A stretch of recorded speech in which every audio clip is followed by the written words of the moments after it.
So we have a lot of concerns about managing the workload, especially if you happen to have a job in addition to just being a student. Maybe you have kids and a job and you're also a student.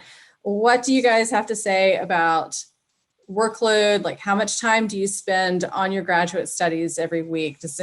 Are any of you able to estimate that number? Or have advice? Let's see. Alex, I think I saw your hand first. As far as an estimate goes on work, whether it's, doing research for my degree or even classes when I was doing classes, I would say a good at least 40 is pretty typical, just like a normal work week, if you want to look at it that way. But oftentimes, depending on what field you're in, what kind of research you have to do, how long those things take, you could be anywhere up to easily 50, 60 hours a week doing, work stuff. But that being said, it's important to find a balance between doing that work and actually not working or doing something that you enjoy doing rather than just doing work constantly, because you'll get really bogged down and burn out really quickly otherwise.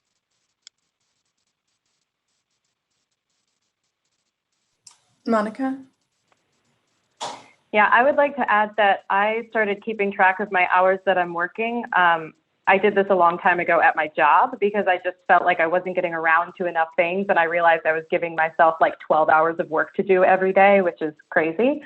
So I started keeping track of the hours I'm actually being productive, not like sitting at my computer, but actually doing work. And if I do actual work for like 30 or 35 hours a week, I get so much done, because that means when I'm playing on my phone or if I'm commuting or I take lunch or something, that's not work.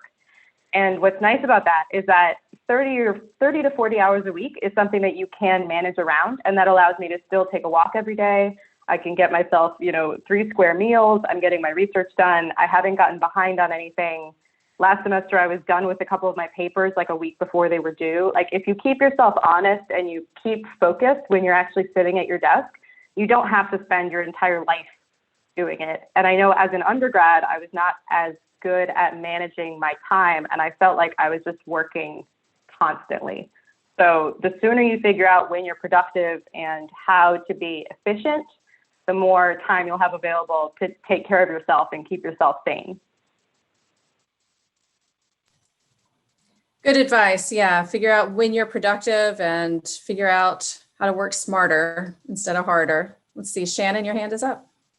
There are several styles out there of how to be productive and useful of your time, various different methods, Ivy League, Pomodoro, using the little timer thing. So I think that when you're entering into this first semester of graduate school, no matter what program that you're in, try to find a method that works best for you, especially as you're adapting to a new way of education. Find what works for you, utilize a few different styles and really hone in on the one that works for you, because what works for me is not going to work for Devonte or Dylan or anybody else in this chat. So I think that we can't really put a one size fits all method on how people best work, because I always tell people my most productive hours are between the hours of this 6 a.m. and 12.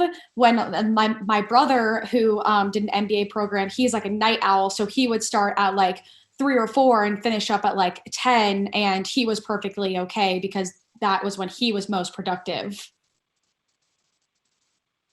Yeah, and as I mentioned earlier, another way you can be productive is to join one of our structured writing sessions. You don't have to be working on a dissertation or thesis to join one of those. It's really nice because you have this camaraderie, even if it's virtual.